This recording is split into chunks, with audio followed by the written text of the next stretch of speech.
이 수요 기도에 또 우리 함께 하신 우리 모두에게 주님의 크고 풍성한 은혜 풍성하게 내리실 줄 믿습니다. 아멘.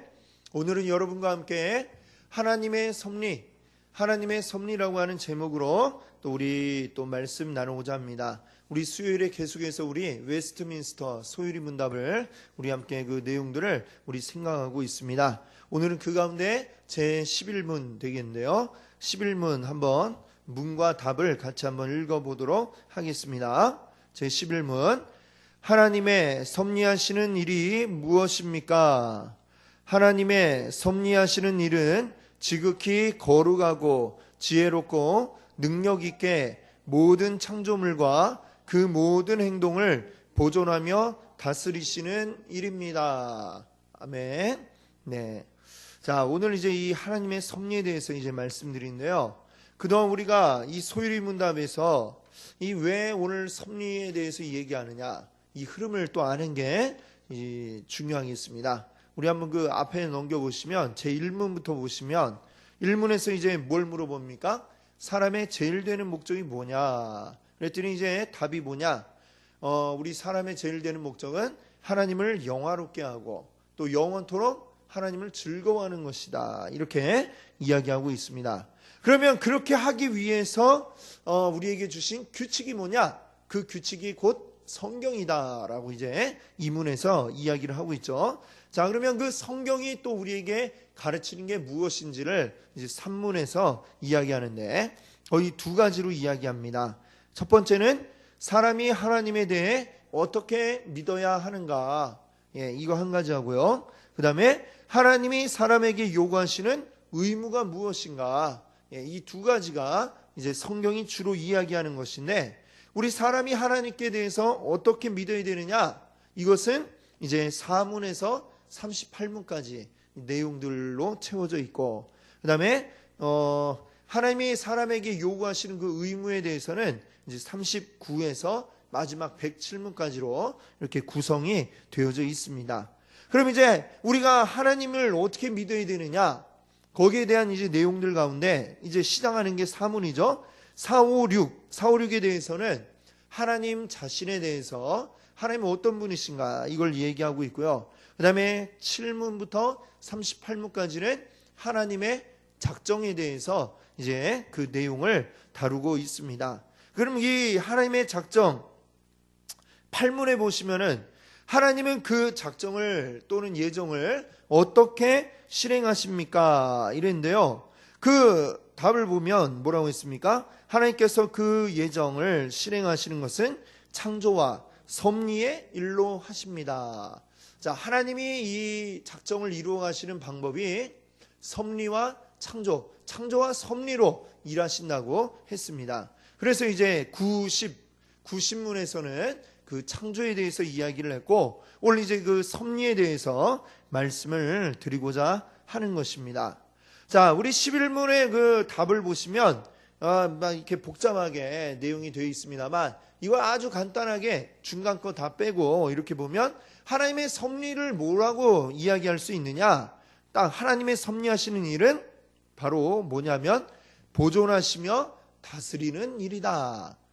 간단하게 이렇게 얘기하면 이렇게 얘기할 수 있죠. 보존하시고 다스린다. 그러면 무엇을 보존하고 다스리시는 걸까요? 그 앞에 얘기하고 있죠. 모든 창조물과 모든 행동을. 그러면 어떻게 다스리시느냐, 보존하시고 다스리시느냐? 지극히 거룩하고 지혜롭고 능력 있게. 자, 이런 방법을 사용해서 모든 창조물과 또 모든 행동들을 보존하고 다스리시는, 이것이 바로 하나님의 섭리다. 이렇게 오늘 말씀하고 있습니다. 자, 이렇게 여러분께 말씀을 드리니까 다시 한번 우리가 그 쭉 훑어왔던 과정들을 생각해 보면 이 섭리라고 하는 것은 지금 어디에 속해 있는 겁니까? 하나님의 작정에 이제 들어가 있는 거죠. 그 창조와 섭리로 일하시는데, 그러니까 이 작정과 이 섭리는 매우 이제 밀접한 관계에 있는 것입니다. 자, 하나님의 이 작정을 우리가 설명하자면 뭐라고 할 수 있을까요?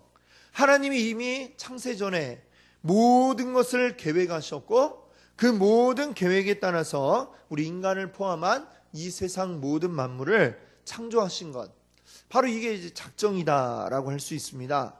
그리고 그 창조의 목적을 이루기 위해서 이 세상 모든 만물을 다스리시고 또 통치할 수 있는 법칙을 만드셨는데 그게 바로 섭리라고 이렇게 우리가 이해할 수가 있는 것이죠. 모든 만물이 하나님의 손 안에서 보존되고 다스려진다, 이렇게 말씀드릴 수 있습니다. 자, 근데 이거는 다른 종교에서 말하는 어떤 운명론이라든지 아니면 흔히 우리가 많이 접하는 사주팔자 이런 것과는 분명히 차이가 있다라는 것을 알아야 됩니다. 사주팔자 뭡니까? 가면 우리 여기 계신 분들은 이제 안 해봐서 잘 모르시지만 가면 이제 보통 묻죠. 언제 태어났냐, 또 몇 시에 태어났냐. 그럼 이제 그걸 가지고 이제 쭉 훑어보면서 이제 따집니다. 몇 년, 몇 월, 며칠, 몇 시에 태어났다. 그걸 가지고 보면 이제 딱 나오는 거죠. 아, 당신의 운명은 이렇다라고 얘기를 해주는 거죠. 그러면 사주팔자 아니면 관상, 얼굴 생긴 모양을 보면 당신은 이렇다, 이렇게 되게 돼 있다. 자, 이렇게 얘기를 하는 거잖아요. 그 사주팔자, 관상, 운명이라고 하는 게 그런 것입니다. 뭔가가 이미 정해져 있고 당신은 거기에 의해 흘러가게 되어 있다 라는 게 이제 사주팔자 또는 운명 이런 것인데, 그러면 하나님의 섭리도 우리 인간의 입장에 생각할 때에 어떻게 보면 좀 비슷한 면이 있죠. 자, 하나님이 계획해 놓으셨고 계획한 대로 우리는 이렇게 가게 되어 있다. 그럼 이게 무슨 차이가 있나요? 자, 분명한 차이가 있다는 것을 우리가 기억을 해야 되겠습니다. 이거는 하나님이 마치 무슨 컴퓨터 프로그램을 딱 미리 해놓으면 프로그램 된 대로 기계가 움직이듯이 그렇게 이 세상을 기계적으로 만들어 놓으신 게 아님을 우리가 알아야 하겠습니다. 하나님의 섭리라고 하는 것, 이것은 분명한 차이는 뭐냐? 일단 이 섭리라고 하는 말이 어디서 왔는지를 여러분께 우선 설명을 드려야 할 텐데, 이 섭리라고 하는 말의 헬라어는 뭐냐면요, 프로노이아라고 하는 말입니다. 근데 이 말이 처음부터 성경 용어로 또 신학 용어로 쓰였던 것이 아니라 사실은 그리스 철학에서 사용되던 그런 용어입니다. 고대 그리스의 스토아 철학자들이 이 우주론적, 범신론적인 그런 사상을 가지고 있었는데, 자, 그들이 생각할 때는 이 우주 속에 이 우주 만물을 다스리는 어떤 원리와 힘이 있다라고 그들은 생각을 했습니다.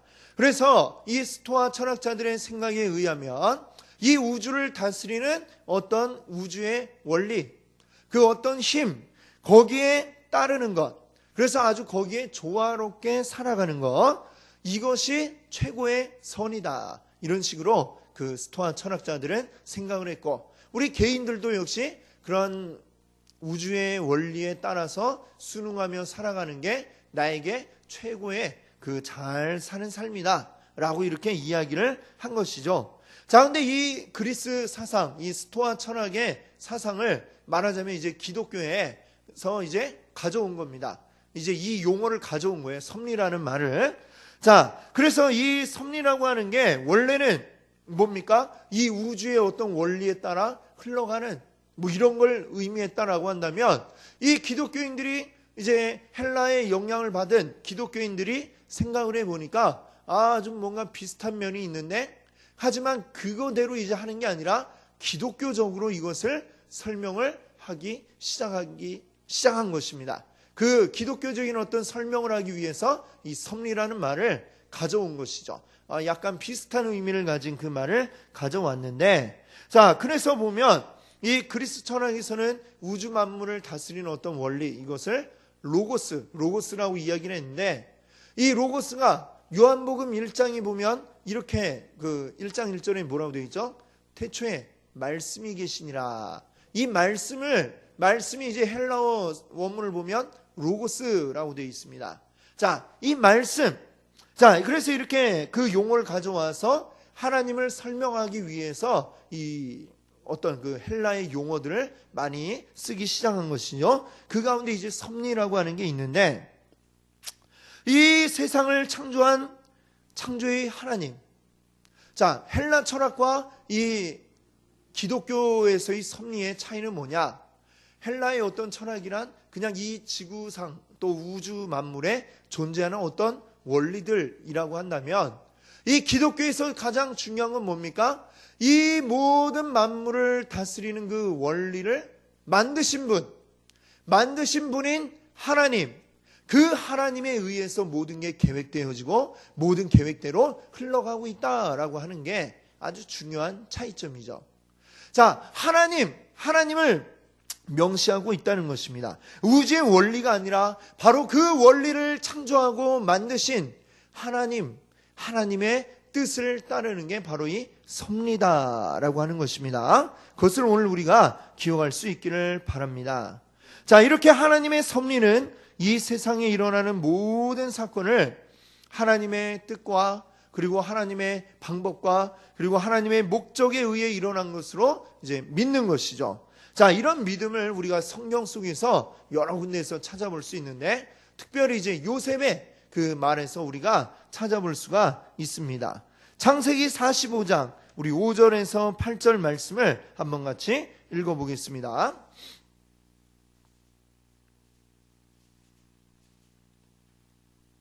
창세기 45장 5절에서 8절인데요. 우리 교독으로 한번 읽어보고 8절은 다 같이 읽겠습니다.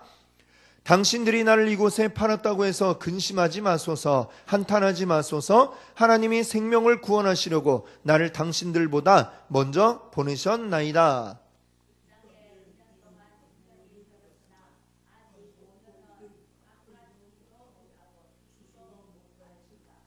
하나님이 큰 구원으로 당신들이 생명을 보존하고 당신들의 후손을 세상에 두시려고 나를 당신들보다 먼저 보내셨나니. 함께 읽습니다.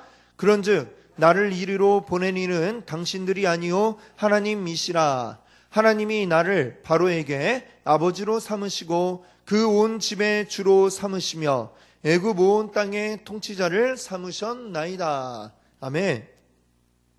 이 말은 이제 애굽의 이제 노예로 팔려갔던 요셉이 애굽의 총리가 되어서 형들을 만났을 때에 그 형들은 요셉을 보자마자 두려움에 떨 수밖에 없었죠.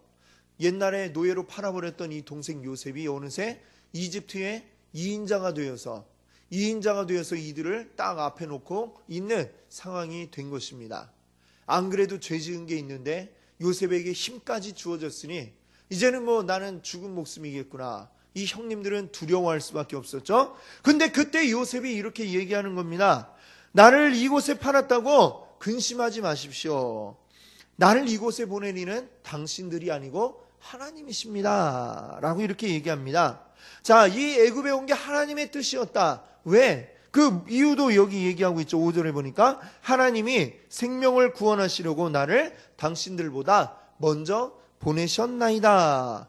자, 요셉뿐만 아니라 요셉의 그 가족들 무려 70명 가까이 되는 70명이 넘는 이 대가족이 큰 흉년을 그대로 맞이한다면 굶어 죽을 수밖에 없는 그 상황이죠. 7년이나 계속되는 흉년 끝에 죽을 수밖에 없을 텐데 이 대가족을 살리기 위해서 구원하기 위해서 하나님은 미리 요셉을 애굽으로 보내셨다라고 하는 것입니다.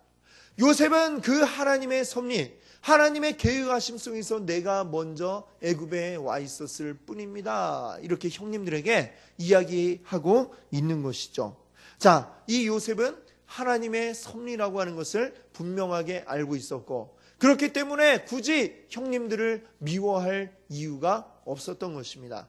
모든 게 하나님의 뜻이었으니까요. 자, 요셉의 이런 고백은 우리에게 뭘 알려주느냐? 하나님의 섭리라고 하는 것이 궁극적으로는 우리 인간의 생명을 구원하기 위한 것이다 라고 하는 것을 이 요셉의 고백을 통해서 우리가 알 수가 있습니다. 자, 신약 성경에는 이 하나님의 섭리가 또 어떻게 표현이 되어 있을까요? 마태복음 6장 26, 27절 그리고 33, 34절 이렇게 한번 읽어보도록 하겠습니다. 먼저 26, 27절, 마태복음 6장 26, 27절입니다. 같이 읽겠습니다.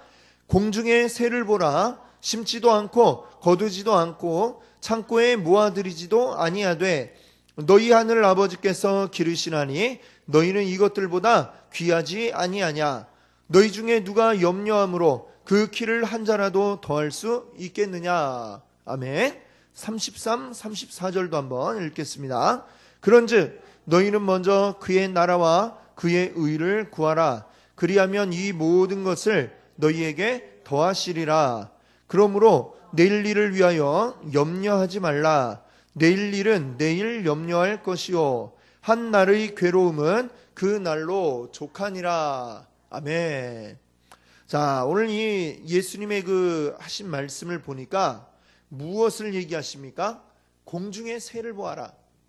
공중의 새가 따로 뭐 창고에 곡식을 모으지도 않지만 하늘 아버지께서 그 새들도 지켜주시고 살아갈 수 있도록 인도해 주신다라고 이렇게 이야기하십니다. 이 공중의 새를 비롯한 모든 피조물들을 보존하시고 또 그 생명을 유지하도록 또 해주시고, 그리고 하나님이 창조하신 그 목적을 향해 이끌어가고 계신다라고 이렇게 주님이 말씀하고 있습니다. 자, 그렇기 때문에 잠언 말씀에 보면 아주 담대하게 이렇게 얘기하죠. 너희 행사를 여호와께 맡기라. 그리하면 내가 경영하는 것이 이루어지리라. 아멘. 우리의 모든 것을 주님께 맡기라고 합니다.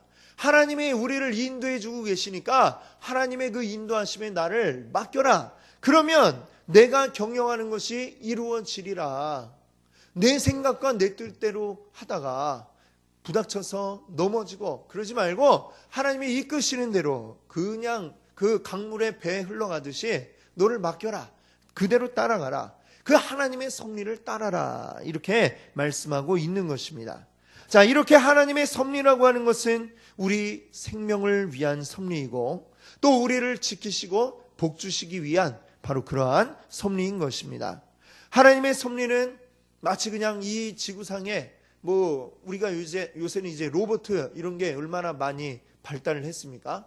조금 있으면 이제 가사 도우미 로봇 아마 뭐 이런 것도 나오고 하겠지만, 로봇이라고 하는 것은 뭡니까? 사람이 프로그래밍한 대로 그 법칙에 따라서 움직이도록 되어 있는 것이죠. 자기가 어떤 생각을 가지고 움직이는 게 아니고 그냥 기계적으로 그냥 이렇게 반응이 오면 이렇게 하고 모든 게 다 이렇게 프로그래밍 된 대로 움직일 수밖에 없습니다. 하나님이 이 세상을 만드실 때 그런 식으로 기계적으로 만드신 것이 아니다라고 하는 것입니다. 하나님이 어떤 일방적으로 그 통치의 틀 안에서 너희는 내가 시키는 대로 해, 무조건 내가 하는 대로 해 라면서 우리를 또 강요하시기 위해서 어떤 이 섭리라는 것을 만들어 놓으신 것도 아니다라고 하는 것을 우리가 기억할 수 있기를 바랍니다. 비록 우리 인간들은 어떻습니까? 하나님이 창조하실 때의 어떤 선한 의도, 이런 것들을 우리 사람은 벗어나서 죄를 짓기도 하고 또 그것 때문에 너무나 악한 일들이 벌어지기도 하지만, 심지어 하나님은 그런 우리의 악한 일까지도 사용하셔서 선하게 이끌어가고 계시는 분이 우리 여호와 하나님이신 줄 믿습니다. 아멘. 그것이 바로 우리 이 하나님의 섭리인 줄 믿습니다.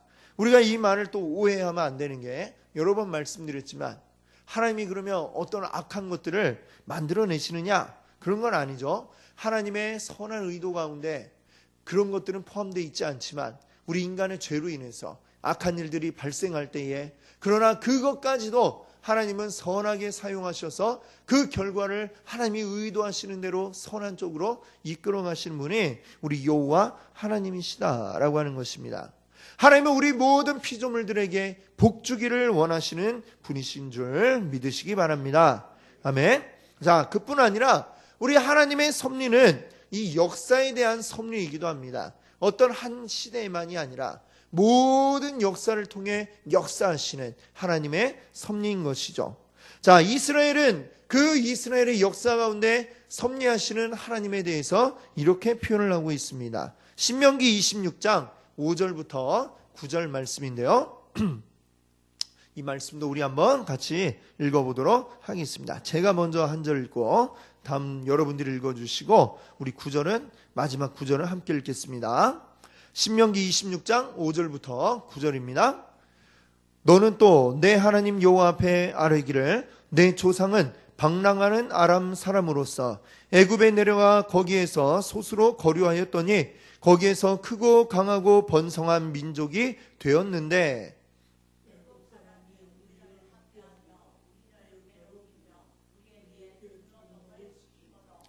우리가 우리 조상의 하나님 여호와께 부르짖었더니 여호와께서 우리 음성을 들으시고 우리의 고통과 신고와 압제를 보시고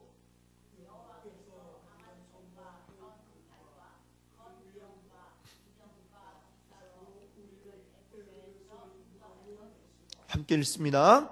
이곳으로 인도하사 이 땅 곧 젖과 꿀이 흐르는 땅을 아멘. 자, 이 말씀을 보니까요, 이스라엘의 그 역사의 흐름의 주체가 누구인가? 바로 여호와 하나님이심을 이들이 고백하고 있습니다. 그뿐만 아니라 이스라엘의 그 조상 아브라함을 갈대아 우리에서 인도해내시고 또 모세를 인도자로 삼아서 이 애굽 땅에서 인도해내시는 이 모든 역사적 사건들이 다 어떻게 이루어졌느냐? 하나님의 작전 가운데서 또 그 하나님 작정 속에 이를 이루어 가시는 섭리를 통해서 이루어졌다라고 하는 것이 바로 이 이스라엘의 고백인 줄 믿습니다. 자, 이 말씀들을 통해서 우리가 생각해 볼 때에 하나님의 그 최초 하셨던 이 모든 만물을 창조하시기 전 하나님이 계획하셨던 그 모든 계획들은 한치의 흐트러짐도 없고 한치의 오차도 없이 하나님의 계획 속에서 모든 것이 목표를 향해 정해져 있는 목표를 향해 차근차근 나아가고 있다라고 하는 것을 우리가 알 수 있습니다. 우리는 이것들을 보면서 하나님이 창조하신 만물을 하나님이 보존하시고 인도하시고 또 통치하고 계신다라고 하는 이 사실을 우리가 결코 부인할 수가 없는 것이죠. 하나님 섭리의 그 궁극적인 목표는 무엇이냐? 하나님 만드신 이 모든 피조물과 하나님이 함께 거하기를 원하시는 게 바로 우리 하나님의 뜻입니다. 결국 그것이 무엇을 의미하느냐? 곧 하나님의 나라인 것이죠. 하나님의 나라를 통해서 모든 하나님의 뜻이 완성되어지고 그 목표를 향해 하나님의 섭리는 이루어지고 있다라고 하는 것을 우리가 기억할 수 있기를 바랍니다. 이제 아까 잠시 여러분께 이제 말씀드렸지만 우리 삶 가운데 일어나는 여러 가지 악한 일들, 이것도 하나님의 섭리의 일부분인가? 라는 이런 질문들 너무나도 많은 이들이 하고 있는데 한번 이렇게 한번 생각해 보겠습니다. 애굽 왕 바로의 그 마음이 아주 강팍해서 무려 10번이나 그 재앙이 내릴 동안 계속해서 그 강팍한 마음이 바뀌지 않았죠. 자, 우리가 한번 이렇게 생각해 보죠. 왜 그 애굽 왕 바로는 그 강팍한 마음으로 계속해서 우리를 내보내달라 했더니 이들이 너무 편해서 그런다 라면서 일의 양을 늘리고 그리고 먹을 것은 줄이고 이런 안 좋은 일들을 어떻게 그렇게 했겠는가? 자, 한번 생각해 보십시오. 근데 만약에 이스라엘 사람들이 아무 일 없다가 갑자기 모세가 가서 우리를 내보내주세요, 가나안에 가겠습니다 했는데 애굽 왕 바로가 그래 가라 해서 그냥 싹 바로 보내줬더라면 아마 이 이스라엘 사람들이 그냥 좋다고 따라 나갔을까? 생각해 보면 이 이스라엘 사람들이 출애굽에서 광야에 지내는 동안에 했던 그들의 불평을 보면 그랬을까라는 그런 생각을 해봅니다. 좀만 힘든 게 있으면 애굽에 있을 때가 좋았다, 그 노예 생활할 때가 그렇게 좋았다고 이 사람들이 이야기를 하는 사람들 아닙니까?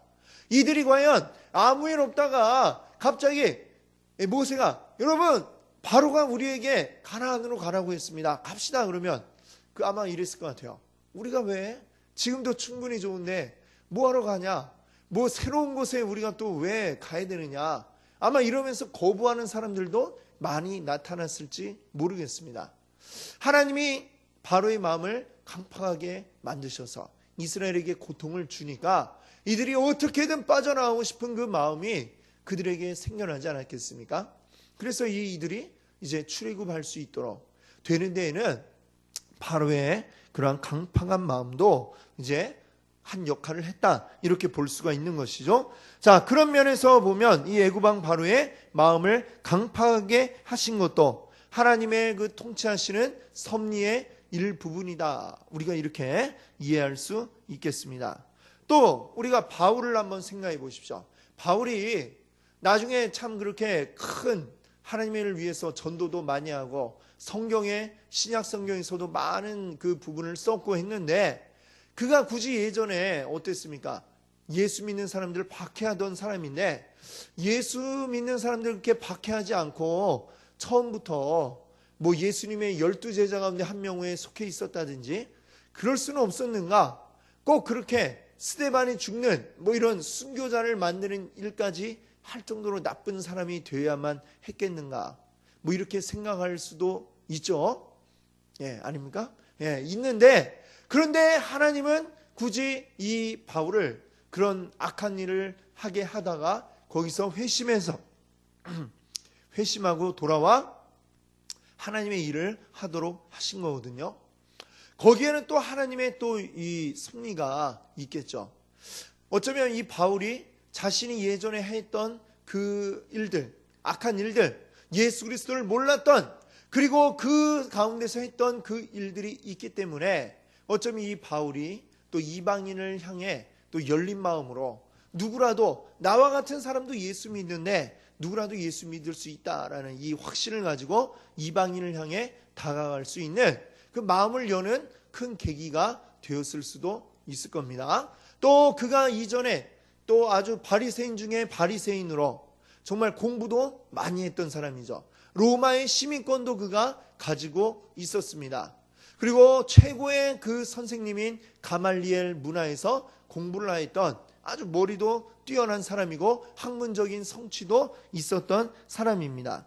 하나님은 근데 그 바울의 그 모든 것들을 사용하셔서 이 로마 시민권 가지고 있는 걸 통해서 하나님은 바울이 로마에 가서 복음을 전하게 하시고, 또 많이 또 공부했던 것이 다 어디 가는 게 아니라 그가 또 이렇게 성경을 쓰고 또 여러 가지 예수 그리스도의 그 복음에 대한 것들을 정리를 해서 로마서라든지 이렇게 우리에게 아주 유의감을 주는 성경을 그가 썼던 것을 우리가 보게 되는 것이죠. 그가 또 헬라어를 사용할 수 있는 걸 통해서 이방인들에게 쉽게 다가갈 수 있고 자유롭게 복음을 전할 수 있었던 그 모든 것을 하나님이 사용하셔서 선하게 이끌어 가신 것을 우리가 보게 됩니다. 그래서 로마서 8장 28절에 뭐라고 이야기합니까? 우리가 알거니와 하나님을 사랑하는 자 곧 그의 뜻대로 부르심을 입은 자들에게는 모든 것이 합력하여 선을 이루느니라. 아멘. 우리의 인생 가운데 때로는 지우고 싶은 뭐 이런 걸 요즘 쓰는 말로는 흑역사라고 이렇게 하더라고요. 지우고 싶은 나의 과거. 그런데 하나님에게는 그것까지도 다 이유가 있다는 것이죠. 나의 지우고 싶은 과거지만 그런 것이 나에게 다 합력해서 선을 이루고 그걸 통해서 하나님의 일을 이루어 나가시는 놀라운 하나님의 섭리를 나의 삶을 통해 이루어 가시는 것을 우리가 보게 되는 것입니다. 자, 하나님은 역사 가운데서도 또 우리 개인의 삶을 통해서도 이러한 섭리의 과정을 통해 하나님의 일을 이루어 가신다는 것이죠. 물론 아까 말씀드린 것처럼 하나님이 일부러 악한 일들을 만들어내셔서 우리를 괴롭히는 그런 것은 분명 아닙니다. 우리 사람의 가지고 있는 악함이 우리 안에서 이 악한 일들을 만들어내고 어렵고 힘든 일들을 만들어내지만 하나님은 그것까지도 사용하셔서 선하게 이끌어 가시는 그런 분이신 줄 믿습니다. 아멘. 그래서 우리 그리스도인들은 참 이 고난 속에서도 기뻐할 수 있게 되는 줄 믿습니다. 아멘. 이 고난마저도 하나님이 선하게 이끌어 가시는 그 과정임을 우리가 알고 우리 하나님 앞에 감사할 수 있기를 바랍니다. 아멘. 자, 이제 이 섭리의 궁극적인 목표에 대해서 이제 말씀드리자면 이 궁극적인 목표는 바로 하나님의 나라인 것입니다. 요한계시록은 장차 이루어질 하나님의 나라를 새하늘과 새 땅 이렇게 부르면서 이렇게 묘사하고 있습니다. 계시록 21장 우리 5절, 6절, 7절도 우리 한번 같이 읽어보겠습니다. 요한계시록 21장 5절, 6절, 7절인데요. 다 함께 우리 같이 읽어보겠습니다. 보좌에 앉으신 이가 이르시되 보라 내가 만물을 새롭게 하노라 하시고 또 이르시되 이 말은 신실하고 참되니 기록하라 하시고 또 내게 말씀하시되 이루었도다 나는 알파와 오메가요 처음과 마지막이라 내가 값없이 주리니 이기는 자는 이것들을 상속으로 받으리라 나는 그는 내 아들이 되리라. 아멘. 새하늘과 새 땅 하나님이 우리에게 주실 그 하나님의 나라에서 우리는 새롭게 되어지고 또 하나님의 아들로 딸로 우리가 완전히 바뀌어지는 역사를 맛보게 될 줄 믿습니다. 아멘. 이런 하나님의 나라를 이루기 위해서 하나님은 이 세상을 창조하시고 또 보존하시고 또 통치해 나가시는 줄 믿습니다. 아멘. 그리고 하나님은 그 나라에 들어갈 수 있는 길을 바로 우리 독생자 예수 그리스도를 통해서 우리에게 열어 놓으신 줄 믿습니다. 아멘. 우리 하나님의 나라를 우리가 온전히 기억할 수 있기 바랍니다. 하나님의 모든 섭리를 통해 이루어 가시는 하나님의 나라, 그리고 그곳에 들어갈 수 있는 길을 열어주신 우리 주님을 우리가 기억하면서 늘 하나님께 감사하고 모든 우리 삶 속에 감사함으로 나아가는 우리 귀한 성도님들 되시기 바랍니다. 함께 기도하겠습니다.